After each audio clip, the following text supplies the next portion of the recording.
바람이 산등성이를 스치며 울부짖는 소리가 들려왔다. 서연이는 발밑에 눈보라를 뚫고 앞으로 나아가려 애썼지만 다리가 후들거렸다. 유리야. 여기서 멈추지 마. 손잡아. 그녀의 목소리는 바람에 삼켜지듯 희미해졌다. 바로 옆에서 서유리가 헐떡이며 손을 뻗었다. 그 손이 스치자 연희의 가슴이 철렁 내려앉았다. 이 순간 로키 산맥의 험준한 봉우리가 그들을 삼키려는 듯 했다. 하지만 더 무서운 건 이 산이 그들의 비밀을 드러내려 한다는 사실이었다. 서울의 번잡한 거리에서 벗어나 이 먼 캐나다 산맥으로 온 지 사흘째, 직진 친구라 불리던 두 여자의 여행이 이제 생사의 갈림길로 치달았다. 연희와 유리는 서울대 동기였다. 20대 초반, 캠퍼스에서 처음 만난 그날부터 그들은 때려야 뗄 수 없는 사이가 되었다. 연희는 건축학과 출신으로 늘 스케치북을 들고 다니며 도시의 윤곽을 그려내는 로맨티스트였다. 유리는 문헌정보학과에서 책 속 세상을 사랑하는 내성적인 소녀였다. 그들은 직진 친구라는 별명으로 불렸다. 왜냐하면 연희가 유리를 향한 시선이 항상 직선으로 똑바로 향했기 때문이다. 친구들은 웃으며 말했다. 너희 둘이 사귀는 거 아니야. 하지만 그 말은 언제나 웃음으로 끝났다. 한국 사회에서 여자 둘이 그렇게 가까운 건 그냥 친구일 뿐이었다. 결혼 압박, 가족의 기대, 직장의 스트레스 속에서 그들의 우정은 유일한 피난처였다. 이번 여행은 유리의 제안이었다. 연희야, 우리 로키 산맥하자. 서울의 그늘에서 벗어나 자유롭게 숨쉬고 싶어. 유리는 직장에서의 번아웃으로 지쳐 있었다. 28살, 결혼 정년기. 부모님은 매일같이 좋은 남자 소개받아봐라고 재촉했다. 연희도 마찬가지였다. 건축사무소에서 일하며 상사의 압박에 시달렸다. 여자가 결혼 안 하면 인생 망친 거야. 그런 소리가 귓가에 맴돌았다. 그래서 그들은 캐나다행 비행기에 몸을 실었다. 밴프 국립공원, 에메랄드 호수, 그 험준한 트레일, 한국의 세작산이나 설악산과는 비교도 안 될 만큼 거대하고 야생적인 그곳에서 그들은 자유를 꿈꿨다. 첫째 날, 그들은 밴프타운에 도착해 호스텔에 짐을 풀었다. 창밖으로 보이는 산맥은 눈 덮인 거인처럼 서 있었다. 유리는 창가에 서서 중얼거렸다. 여기 오니 서울의 그 압박이 먼 꿈처럼 느껴져. 연희는 유리의 어깨에 손을 올렸다. 맞아. 여기선 우리 둘이면 돼. 그 손길이 스치자 유리의 뺨이 살짝 붉어졌다. 그들은 저녁에 한국식으로 즉석 라면을 끓여 먹었다. 집에 가면 엄마한테 혼날 텐데. 유리가 웃었다. 연희는 그럼 여기서 영원히 살자고 장난쳤다. 밤이 깊어지자 그들은 침대에 누워 이야기를 나눴다. 유리는 어린 시절 서울의 오래된 한옥마을에서 보낸 추억을 꺼냈다. 아빠가 항상 여자는 착하게 살아야 해라고 하셨어. 나 그 말 싫었어. 연희는 고개를 끄덕였다. 나도 그래? 하지만 너랑 있으면 그 모든 게 괜찮아져. 둘째 날, 그들은 모래인 호수 트레일로 올랐다. 산책로를 따라가며 유리는 사진을 찍고 연희는 스케치했다. 호수의 청록빛 물결이 산맥을 비추는 광경은 숨이 멎을 만큼 아름다웠다. 이게 바로 자유야. 이유리가 속삭였다. 연희는 유리의 손을 잡았다. 너랑 함께라서 더 그래. 그 순간 바람이 불어 그들의 머리카락을 흩뜨렸다. 유리는 연희의 눈을 피했다. 그 시선이 너무 깊었다. 그날 저녁 그들은 캠프파이어 옆에서 막걸리를 마셨다. 한국에서 가져온 그 술이 산속에서 더 달콤하게 느껴졌다. 연희야, 너 없으면 나 어떡해. 유리의 목소리가 떨렸다. 연희는 영원히 함께하자고 답했다. 하지만 그 말 속에 숨겨진 감정이 아직 드러나지 않았다. 셋째 날, 그들은 더 깊은 트레일로 들어섰다. 로키 산맥의 심장부, 플랜즈 오브 식스 글레이서즈. 눈보라가 몰아치기 시작했다. 날씨 예보를 무시한 실수였다. 조금만 더 가자. 정상에서 본 풍경이 최고래. 연희가 고집을 부렸다. 유리는 불안한 눈빛으로 따라갔다. 산길이 가파르게 변했다. 나무 사이로 스며드는 안개가 시야를 가렸다. 갑자기 유리의 발이 미끄러졌다. 아, 그녀의 비명이 메아리쳤다. 연희가 재빨리 손을 뻗었지만 유리는 절벽 아래로 미끄러지기 시작했다. 유리야, 연희의 심장이 터질 듯 뛰었다. 다행히 유리는 나뭇가지를 붙잡아 멈췄다. 하지만 그 아래는 깊은 계곡. 연희는 로프를 꺼내 내려갔다. 손이 떨렸다. 유리를 끌어올리는데 30분이 걸렸다. 유리의 얼굴은 창백했다. 미안. 나 때문에 연희는 유리를 끌어안았다. 살았어. 그게 다야. 그 포옹 속에서 그들의 숨결이 섞였다. 산의 추위가 가슴에 열기를 더했다. 그 사건 후 그들은 가까운 쉘터로 피신했다. 작은 오두막, 벽난로에 불이 타오르는 그곳에서 유리는 울음을 터뜨렸다. 연희야, 나 무서웠어. 너 잃을까 봐. 연희는 유리의 등을 토닥였다. 나도. 너 없인 못 살아. 그 밤 그들은 서로의 손을 놓지 않았다. 서울의 삶이 떠올랐다. 유리의 약혼자, 태준. 직장에서 소개받은 안정된 남자. 연희의 가족, 빨리 시집가라 으는 압박. 하지만 여기, 이 산속에서 그런 건 먼 이야기였다. 유리는 속삭였다. 우리, 왜 이렇게 가까운 거지? 친구 이상으로 느껴져. 연희의 눈에 눈물이 고였다. 나도 그래? 오래전부터 그 고백이 산의 바람처럼 스치고 지나갔다. 하지만 아직 그 감정은 이름이 없었다. 아침이 밝아왔다. 쉘터 창밖으로 로키 산맥의 봉우리가 솟아있었다. 유리는 연희의 팔에 기대 잠들어 있었다. 연희는 조심스레 몸을 일으키며 유리의 얼굴을 바라보았다. 부드러운 속눈썹, 창백한 뺨, 어제의 공포가 아직 남아있었다. 이 산이 우리를 시험하는 건가? 연희는 중얼거렸다. 그들은 간단한 아침을 먹고 하산을 준비했다. 하지만 유리의 발목이 삐었다. 괜찮아. 천천히 가자. 연희가 등산 스틱을 쥐어주었다. 길을 내려가며 그들은 어제의 대화를 피했다. 대신 한국의 추억을 꺼냈다. 기억나. 대학교 축제 때 우리 둘이 떡볶이 장사했잖아. 유리가 웃었다. 연희는 그땐 내가 춤추는 거 보고 심장이 떨렸어 라고 솔직히 말했다. 유리는 멈칫했다. 그게 무슨... 그들은 벤프타운으로 돌아왔다. 호스텔 방에서 휴대폰을 켜자 메시지가 쏟아졌다. 유리의 어머니, 언제 돌아와? 태준이가 기다리던데. 연희의 상사, 프로젝트 마감 임박. 빨리 와. 현실이 그들을 덮쳤다. 유리는 창밖을 보며 한숨을 쉬었다. 연희야, 나 결혼해야 해. 가족 때문에. 연희의 가슴이 아팠다. 너 행복할 거야. 유리는 고개를 저었다. 모르겠어. 하지만 너처럼 자유롭진 않아. 그날 오후 그들은 타운을 산책했다.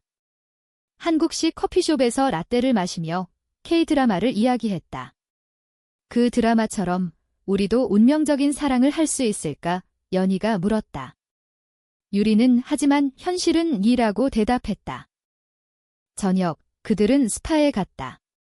뜨거운 온천물이 로키 산맥의 추위를 녹였다. 수증기 속에서 유리는 연희의 손을 잡았다. 어제 내가 날 구해준 거 평생 잊지 못할 거야. 연희는 너도 날 구했어.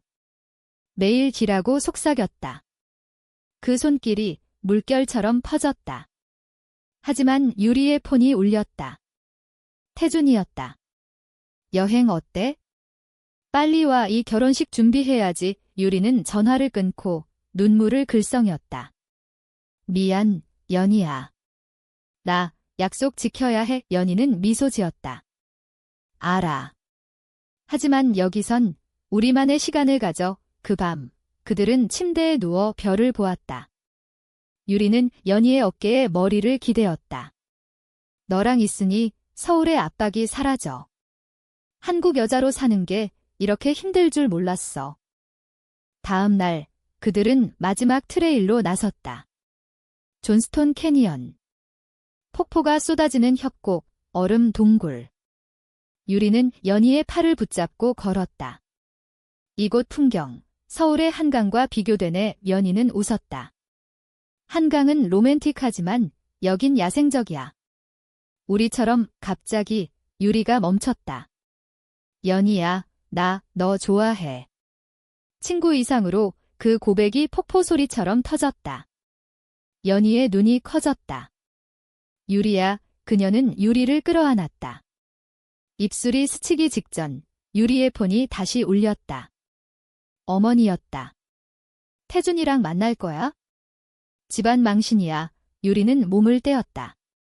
미안. 나 못해. 그 순간 배신감이 스쳤다.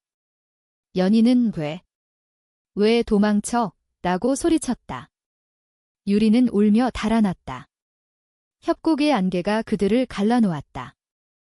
연희는 유리를 쫓아갔다. 발목이 아파도 가슴이 찢어져도. 유리야. 기다려. 그녀를 잡았을 때 유리는 무너지듯 주저앉았다. 나 무서워. 가족, 사회. 레즈비언이라면 다 끝이야. 연희는 유리의 얼굴을 감쌌다. 나도 무서워. 하지만 함께라면 이길 수 있어. 그들은 서로를 안고 울었다.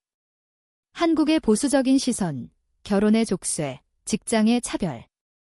모든 게 떠올랐다. 하지만 이 산맥에서 그 감정은 순수했다. 우리 시도해보자. 유리가 속삭였다. 연희는 고개를 끄덕였다. 그 키스는 폭포의 물처럼 부드럽고 강렬했다. 하지만 그 순간 하늘이 어두워졌다. 눈보라가 다시 몰아쳤다. 눈보라가 그들을 덮쳤다. 시야가 희뿌옇게 변했다. 셀터로 가자. 연희가 소리쳤다. 그들은 손을 잡고 협곡을 빠져나갔다. 바람이 포효했다. 로키 산맥의 분노였다. 가까운 쉘터에 도착했을 때 그들은 온몸이 젖고 얼어붙었다. 불을 피우고 몸을 녹이며 유리는 떨리는 목소리로 말했다. 방금. 그건 꿈인가? 연희는 유리의 손을 쥐었다. 현실이야. 우리 현실. 그 밤 그들은 서로의 체온으로 추위를 견뎌냈다. 이야기를 나눴다.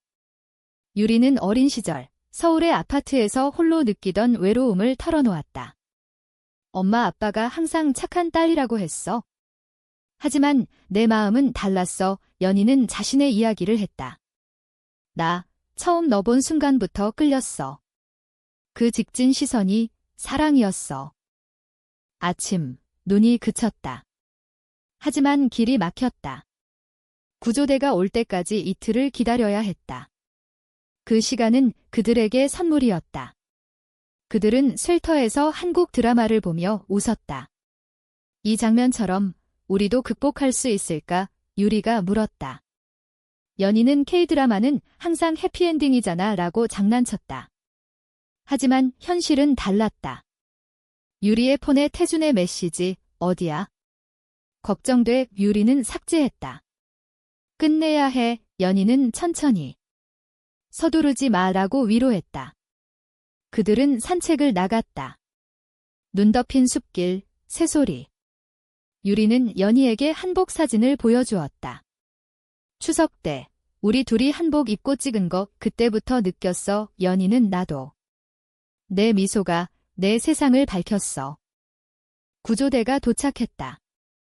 헬기 소리가 산을 울렸다. 타운으로 내려온 그들은 병원에서 검진을 받았다. 발목 타박상, 동상 초기. 다행이야. 의사가 말했다. 하지만 그들의 마음은 더 아팠다.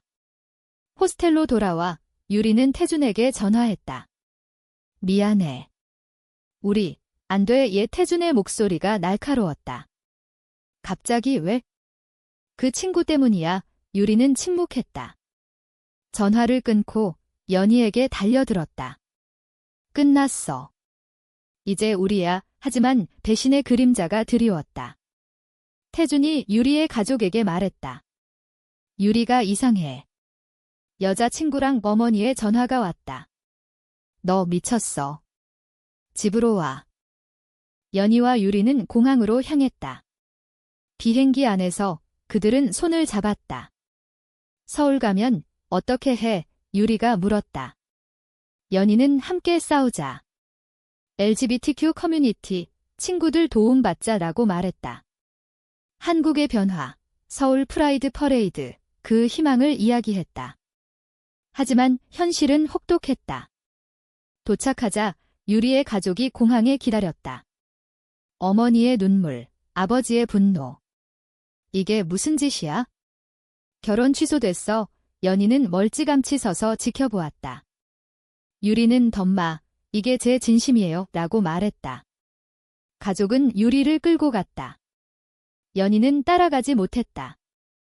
집으로 돌아온 연희는 혼자 울었다.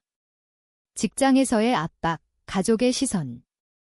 너 이상한 소문 들었어? 친구가 물었다. 연희는 그냥 친구야 라고 거짓말했다. 유리에게서 메시지, 미안. 가족이 감시해. 만나기 힘들어. 연희의 가슴이 찢어졌다. 반월, 서울의 겨울이 차가웠다. 그녀는 한강 다리를 걸었다. 왜 산맥에서만 자유로웠을까? 로키의 추억이 떠올랐다. 그 포옹, 그 키스. 하지만 이제 배신처럼 느껴졌다. 유리가 선택한 건 가족이었다. 2달이 흘렀다. 연희는 직장에서 승진했다. 하지만 마음은 텅 비었다. 유리의 소식은 없었다. SNS에서 보이는 유리의 사진, 가족 모임.